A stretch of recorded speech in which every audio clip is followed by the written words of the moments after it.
Welcome to Let's Be Real Sports. As you can see, there's no one here, so you know what that means. It is Solo Dolo Part 4. Enter the Solo. Now, I just put that out there just to put that out there because I like the name of it. But, you know, it's good. It's good for me. Anyway, Brother Joe is on a sabbatical, as usual. He's almost never here now. You know, he's probably doing some type of auditioning for Luke Cage, as I've always say. Or try and get into the new Us movie, or maybe a second Us movie, but who knows? Because you know everybody's saying have a mixed reviews about it. I'm gonna go see it my goddamn self, and check it out and see what's going on. But this is your boy Solo Dolo, aka Big Sherm. I'm here for you today. I'm here doing the work for the network here, live and indirect. You know, and today we have a few topics here since it's only me. So we're going to get right into it. Our first topic of today is the whole NCAA tournament as a whole. And so far it's been probably what you've probably been expecting. Maybe a few shockers, you know. Unfortunately, my bracket fell apart with Liberty. I'm pretty sure everybody's bracket fell apart with Liberty. Who the fuck is Liberty? As I heard during the day, who the fuck is Liberty? I don't even know I don't even know where Liberty plays. But they fucked up my bracket. Literally fucked up my bracket, and I'm pissed at that. You know, Liberty. In any event, the Sweet 16 is the Field of 32 is going on right now as we speak. We have Duke versus UCF. That's the feature matchup of today. Taco versus Zion. You know, but and a lot of people are saying, oh, it's not about them, but it really is. They're driving the star power of it. Also, John Morant, and let me not forget John Morant, cause that man's a baller. That's baby Westbrook, point blank. Had a triple double in round 1, didn't do so well in round 2. He held his own, but Florida State sat there and just said, "Hey, we ain't gonna let all these guys beat us. It's either John Morant or nobody," and they got suffocated. Now, not to say John Morant has made himself a lot of money from the start of the season to now. And it would have been even better if he would have kept going on into the tournament. But, you know, it's college, man. It's one and done. You never know. This is very unpredictable, you know. Also, Virginia is the worst number 1 seed I've ever seen in my goddamn life. Down by double digits to another 16 seed. And people are supposed to trust you guys. People are supposed to trust you guys with trying to get to the Final Four. Y'all play too slow. Y'all play too slow for this day and age of college basketball. When you're running up and down the court, everybody shooting threes. Hey, it's working right now. Okay. But you're going to run into a team that you can't really outrun. Or like, not even outrun, that you can't like suffocate. They're just going to outrun you. I don't think Virginia has the horses. I really don't think Virginia has the horses right now to even dare make a run, per se. And for me, it's like how like coach. Listen, coaching. I understand the coach has some. He has a style he wants to play, but you have to look at the landscape of college basketball, man. Speed it up a little bit. Get a little balance.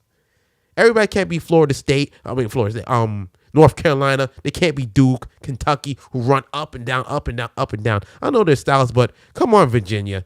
You nearly crushed everybody's brackets again. Again. Not good. By the way, if anybody's watching that Duke versus UCF, let me know if they met at the summit. That's Taco versus Zion. If Zion has reached the summit versus Taco, and let me know what happened, please. Because it's very important. Because Taco said, hey, he ain't dunking on me. Not today. I know the game's going on right now. Somebody please keep me informed. As always, you can always hit the chat. You know, I'll be here. Don't let me talk by myself. I'm not crazy. You know, I'm here for y'all. I'm here to interact with y'all. You understand? Hold on there. Let me get some tournament news for y'all. For 1 second. Hold on. I'm going to tell you right now what's going on. Okay, 44-36 at the half. It's not bad. I don't know if any Duncan has gone on, but we'll see. Throughout this tournament too, like I said, my brackets turned into shit pretty much. I had, let me see. One of my Murray State. I had Murray State going to the Sweet 16. Florida State chopped that up, of course. Who else? Iowa State disappointed me. I don't know what the hell happened. My whole bracket's messed up. Oregon. They beat Wisconsin in the first round. I understand that. Who else? It's been a bad tournament. I'm not naturally good at the tournament style anyway, but I'm like, damn, I thought I had a chance this year, man, to do something. I'm in this little pool right now, and somebody had Liberty, somebody had all the upset that happened. They had like, yo, what are they, Negro Damas? Like, what the hell happened? How he guessed all these things? I'm seeing now like 43% with the tournament right now, and it's hurting me. I'm sick. I don't even want to keep checking this goddamn thing. But I have to because something's going to turn. My only saving grace is Buffalo. I have seen them play on ESPN before this whole tournament thing started, and they're my only saving grace left. My only saving grace left. Come on, Buffalo. Please. Make me look smart at least one time. At least one time. And the Final Four, and most of the people's Final Fours are still intact. Most will have Duke, Carolina. Some have Tennessee. Some have Virginia, which I don't believe in, of course. Who else in that final? Who's my Final Four? Who is my Final Four? My Final Four is Duke, Gonzaga, Tennessee, and North Carolina. So my Final Four is still in play. I still feel like I'm a little smart. But I need Buffalo to help me out a little bit. Please, Buffalo, do something tonight. Please. I'm not trying to sit here looking all stupid and thing, And this whole the tournament itself it's been cool. It's been cool. You see some names jump out there. Of course, you have your draft picks with Morant. And let me ask, I don't even know, and I should have looked this up myself. Taco Fall. I have not heard him as a prospect. He is 7'6", 310. He's not a prospect. You can't teach size. You can't teach that. And the way he dominated in the first round versus VCU, I'm like, damn, there ain't nobody saying nothing.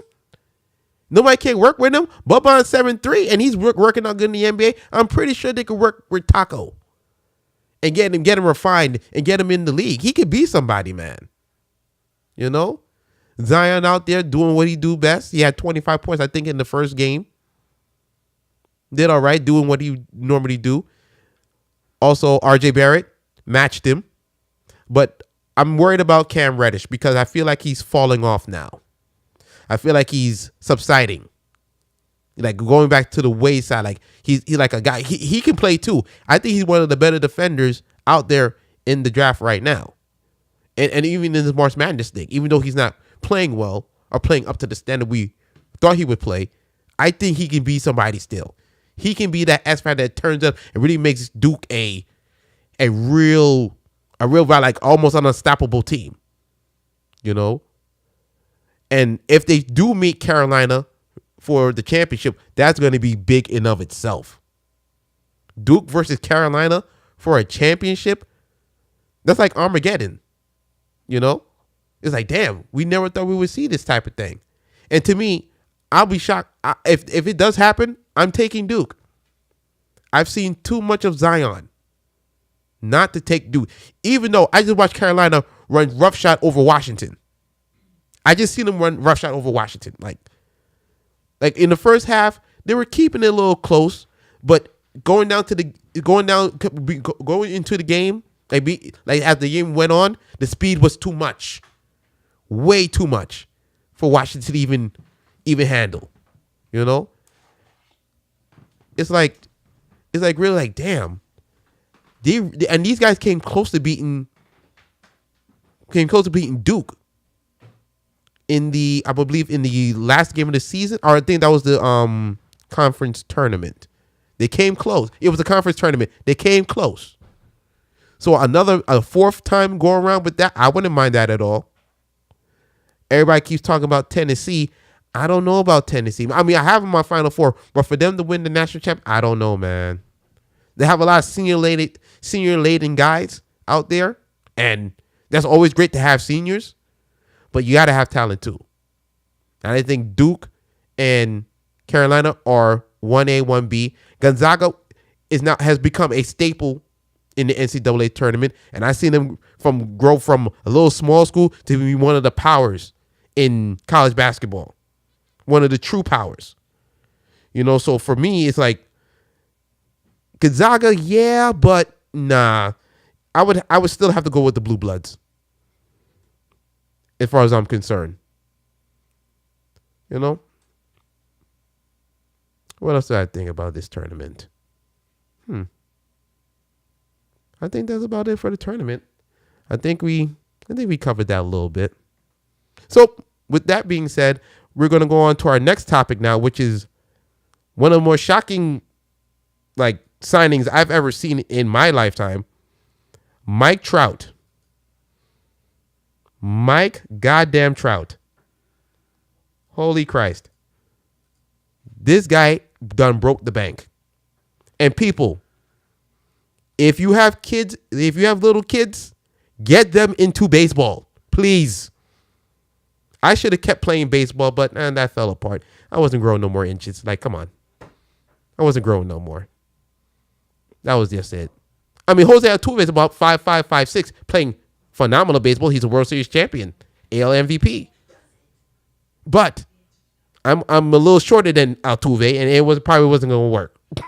But Mike Trout re-signed with the Anaheim Angels for 12 years, 400 and let me make sure I get this number correct because I couldn't even believe it. I think it was $433 million. $500 million. That's on top of the $66 million he had left over.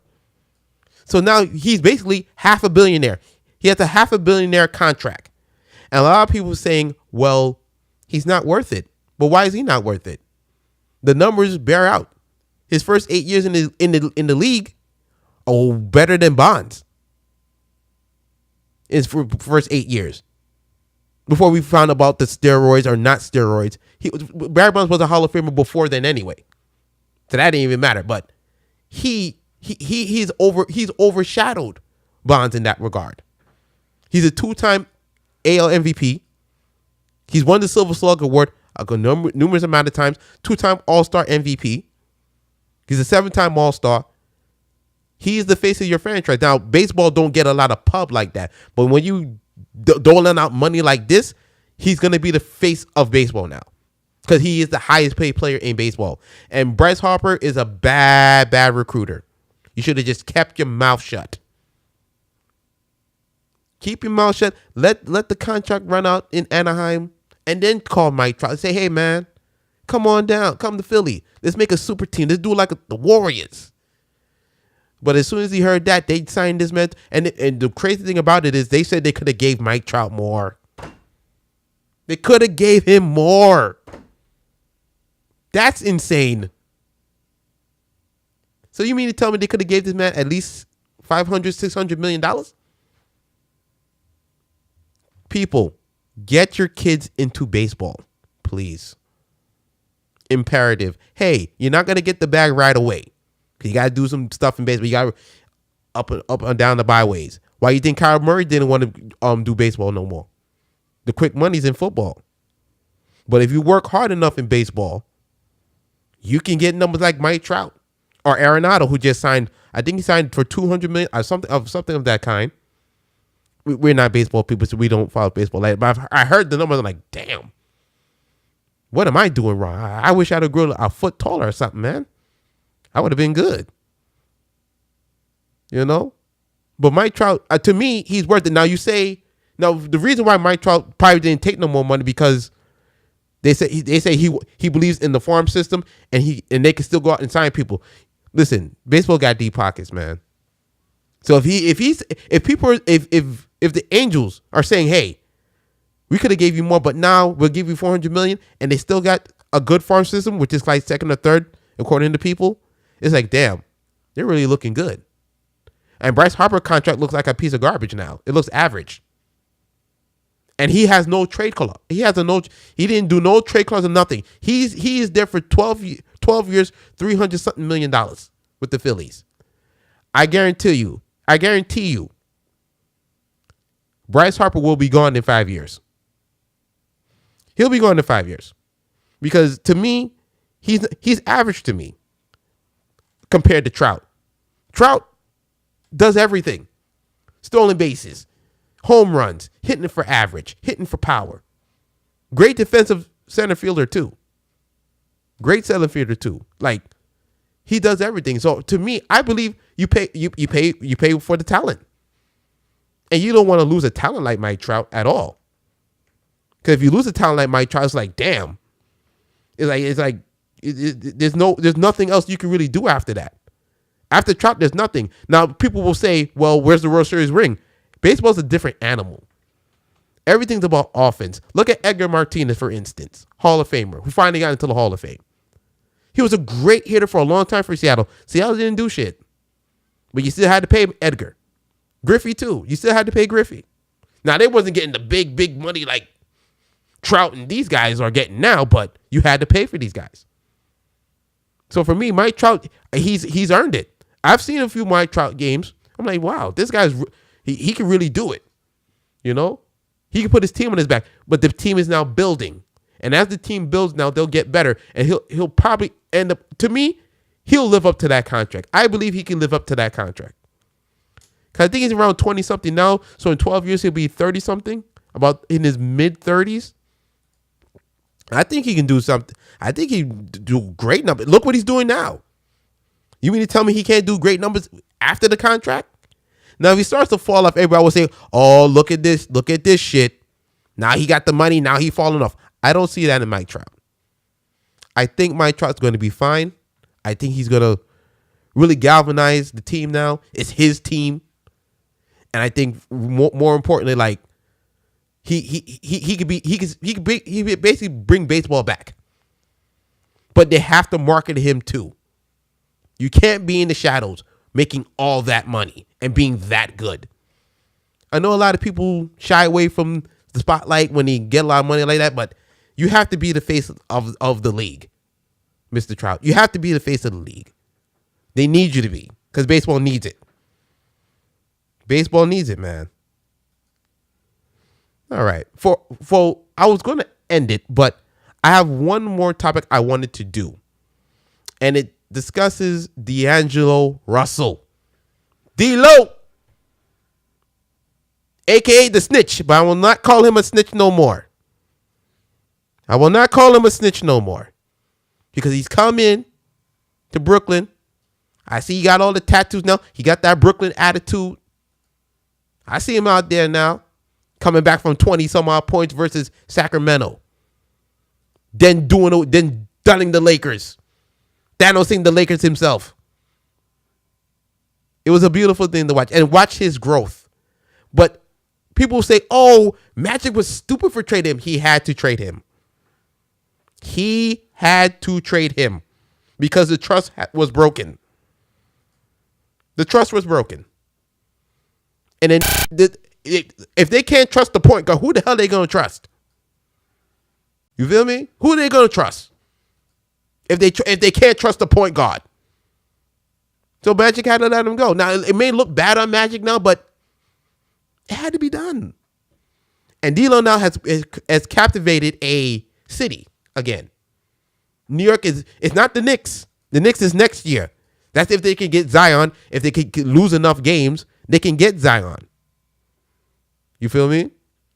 But for the Nets, DAngelo Russell is a core, is now the piece there. He's your foundation. And I have not heard anything about Brooklyn, how Brooklyn, because Brooklyn has enough money just like the Knicks. I think they could get 2 max players themselves and see if they could do a little something. You feel me? They can see if they could do a little something. So I'm hoping that when free agency comes, first of all, hopefully the Nets can make the playoffs. Hopefully. Because I would love to go to a net a play. It's gonna be a lot of money, but to see that in Brooklyn not for the first time. I mean, you had Team AARP with Paul Pierce and Garnett and those guys, Joe Johnson, Old Man Joe, ISO Joe. But that wasn't thing. That was just like the latter years of their career. This new bunch: Joe Harris, Dinwiddie, LeVert. Then you have Russell as a core piece. It looks good. So now, if they make a good run, listen. Right now, they would be playing Toronto if the playoffs ended today, and they probably get beaten 6 games. But if they can, I don't think they can catch up to Boston where they could play Indiana and have a way better shot at least getting to the second round. But if there's a chance they can get there, hey, they can get to the second round. You never know what can happen after that. You never know. And then after that, what are they going to do in free agency? Because no one knows what they're going to do. Everybody thinks like, oh, who's going to go to the Nets? There's a lot to do here in New York. It ain't about the Knicks only. You understand? It ain't only about the Knicks. The Brooklyn Nets can get people. You can show around Brooklyn, you know. Go to the hood, go to the streets. I mean, you could go to Crown Heights. You could go to Williamsburg. All the places. You see everything. It's a melting pot, baby. It's a melting pot. You see Brooklyn. Feel Brooklyn. If DAngelo Russell did it, he stopped snitching. He legitimately stopped snitching when he came here. And he's become an all-star guard. Which no one, I mean, they expected him to be, but they didn't really think he could really do it after everything that happened. But he's come through now. He's become a leader. And I think over time, if they get the right pieces to sign, the sky's the limit for the Nets. Like I said, the Knicks, they hoping for Zion. And may they not get him. Shoot, they talking about LaMelo Ball. Not Meg, the youngest Ball. Now that's just a joke. I know Knicks fans might jump off a bridge or somewhere if they ever find that out. Hey, producer lady, don't me. I was trying to keep it low, but you still heard my discontent. I heard you. Listen, if James Dolan's smart, don't do it. Don't be stupid. I know it's fake news, but it's James Dolan we talking about. Whatever, yo. You know better, producer lady. You know better. James Dolan's a jackass, but I still try to have hope. Hey, listen, man. Listen, like I said, I'm here for the Knicks fan. I'm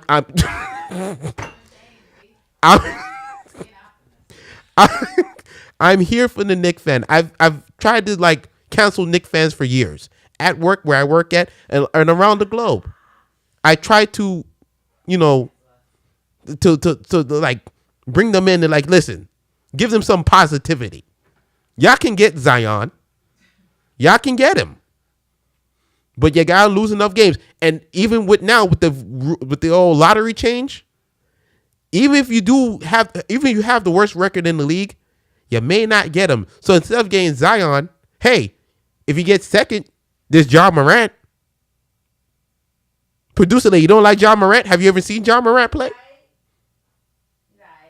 He alright. What the hell? He alright. I want Zion. I mean, I'll deal with whatever happens because we've been trashed for 2 decades. But I can still have hope. I can still be optimistic. That hope. That look. Game changer. We need a person who's a game changer like Ewing was in the 80s, and that's Zion. So as people say, so the Knicks are going to rig the draft to get Ewing as they did Zion. Well, as they're going to rig the. Let me start that over. They're going to rig the draft to get Zion as they felt they rigged the draft to get Ewing. They should. It's what we deserve. But remember, LA in the mix too. You got LeBron too. Fuck LA. I mean, God damn, woman. Fuck LA. They just had Kobe like fuck LA. New York deserves it. Yeah, true. To admit, New York does deserve it. New York does. Listen, I've been seeing Knicks fans like depressed for years, but like she said, 20 years. 20 goddamn years. Exactly. I think the Knicks fans deserve something. And a lot of people now who know I'm a Knicks hater probably looking at me like, what the? Is he on drugs? I'm not on drugs. I'm serious. I've grown. I felt sorry for y'all now. It's gone from laughter to feeling sorry for Knicks fans. That's what it's become. You should feel sorry for the defense in the league. Hey, they changed the rules, ma'am. They changed the rules. I can't help that. I just watch the games. You know? But like I said, for Brooklyn and New York, this offseason is going to be very big for y'all. And I hope the Knicks do not trade that pick to get no goddamn people. Don't trade the pick. Trust in Zion. Please. The road to Zion is there for you. You got to keep on rocking to the road to Zion. Okay? Don't mess it up, Knicks. Don't mess it up. And for the Brooklyn Nets, the sky's the limit. Sky is the goddamn limit. Let's hope and pray the Nets can finally get this thing together. Because they haven't been good since Jason Kidd. They haven't. That's true. They haven't been good since Jason Kidd. And Jason Kidd is a top 3-point guard of all time. And he got them to the finals twice. Twice. And it could have been a third time too. You know? But for DAngelo Russell, the new age Nets, this could be something beautiful. It could be built to be something special going down the road for the next 4 to 5 years. So hopefully the Nets can do something this year. But first and foremost, let's hope the Nets can make the playoffs and we can see Brooklyn lit up for at least game 3, game 4 with a shot to win and hopefully win the series. And on that note, I am done. I've filled my quota for the day. I'd like to thank y'all for watching. Enter the solo. It's a little choppy, I admit. But, you know, I think it was still good. Don't laugh at me, producer lady. Anyway, I'd like to thank y'all for watching. Also, you can check us out on Facebook, YouTube, Stitcher, all the social media networks. Android too, like I say always. I don't know how to work Android, so y'all figure it out. But you can put in the title, Let's Be Real Sports. I will pop up, Joe will pop up, and please enjoy. And also check out the blog, because I'm doing the daily blog as always. And please respond, because I do respond to you. I will respond. If you say something, I will respond to y'all. So don't leave me hanging out there. Like I said, don't leave me out there talking to myself now. Okay? So with that, that is it. Brother Joe will be back, and we might have the whole crew here next week. Hopefully, the whole crew will be here next week. So we really get some talking going on. Okay? So with that, this is your boy Solo Dolo, a.k.a. Big Sherm. I'm out.